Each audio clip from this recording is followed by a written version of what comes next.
Are you thinking about buying a condo in Fayetteville, North Carolina? You're asking yourself, what do I need to know? Well, today's your lucky day because I'm going to save you thousands of dollars by going over things like parking spots, HOA fees, what are the amenities, what are common areas, what does HOA cover? And probably the most important thing is, will your condo appreciate with time? If you're thinking about buying, selling, or investing in Fayetteville, North Carolina, please reach out to me. Love to help you. All my information will be in the description below. So the first thing we're going to talk about with condos is a parking spot. Parking spots. Probably one of the most important things is make sure you got enough parking spots for your car or cars. And is there space for guests? And also, what can you park there? Do you have an RV? Is there a parking garage? Will they allow you to park bobtails, 18-wheelers, RVs there? Just be aware every condo in Fayetteville, North Carolina is going to be different and they're going to allow different things. So definitely do your research. If you're looking at buying a condo, when you get with a realtor, whether it be me or somebody else, make sure you ask these specific questions.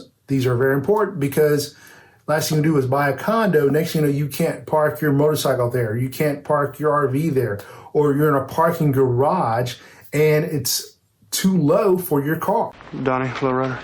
Also, if you're going to have guests, where are the guests going to park at? Next thing we're going to talk about are HOA fees, or homeowners association fees. Typically, most condos that are sold in Fayetteville, North Carolina come with some type of HOA. Now, they're going to vary from $100 a month to $900 a year to $1,000 a year, and all going to depend on what do you get and what are you paying for. So most HOAs, there's going to be a bottom floor and a top floor.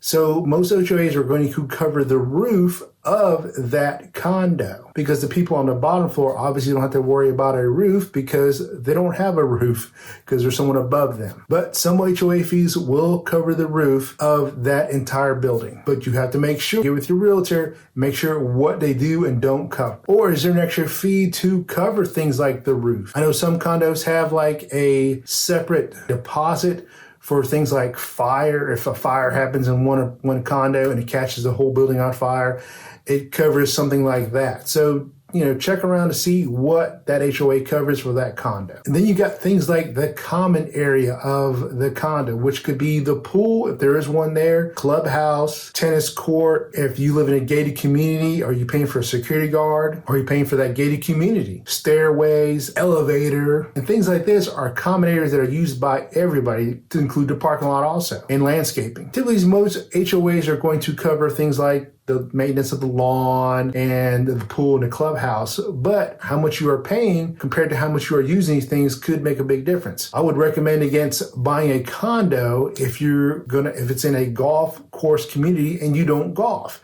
You're paying for something that you don't use. Of course, that's totally up to you. Waste of money. Or let's say there's a swimming pool there or a gym, but you don't use those facilities. Why would you want to buy a condo there if you don't use those facilities? Things you would have to think about. Also, when buying a condo, if you're looking at it for investment reasons or for personal reasons, actually, you could go either way. You probably want a condo on the first floor so you don't have to walk up 2 or 3 flights of stairs or take the elevator every time you have to do something. Those are hard to come by, but of course, that's up to you.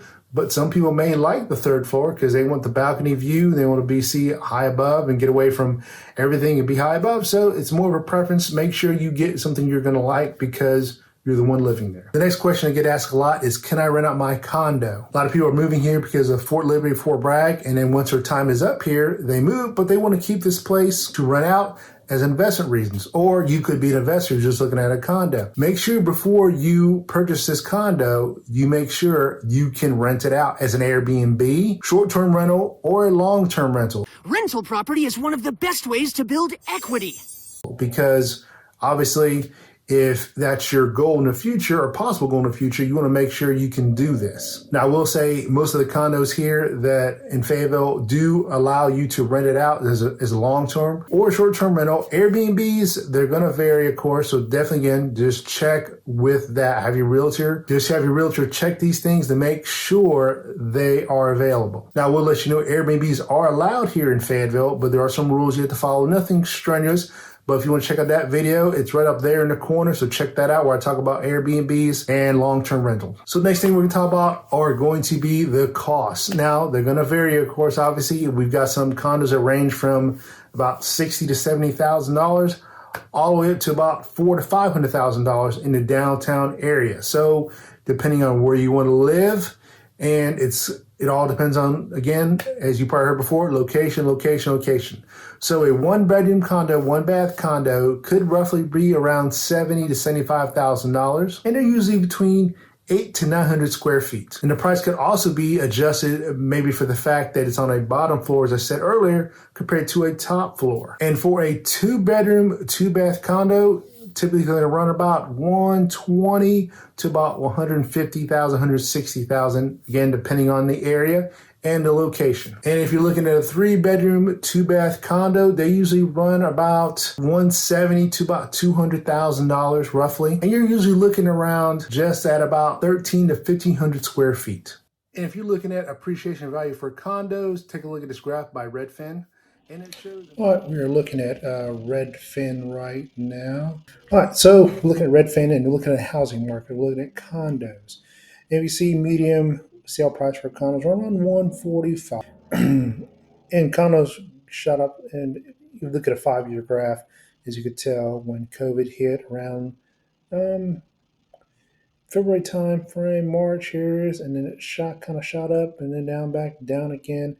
So it's going up at a slow pace over the years, and it shot up real high in June just a few months ago and shot back down to 150 again. So with condos, it kind of varies around here. It's hard to say, what it's going to look like.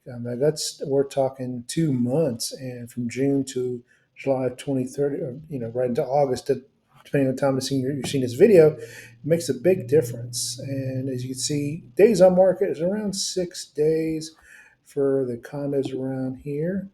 6 days around that. 6 days. If you enjoyed this video, please check out this video right here where I talk about new construction homes in the Fayetteville area. And again, if you're thinking about buying, selling, or investing in the Fayetteville area, please reach out to me. Love to help you. See you guys in the next video.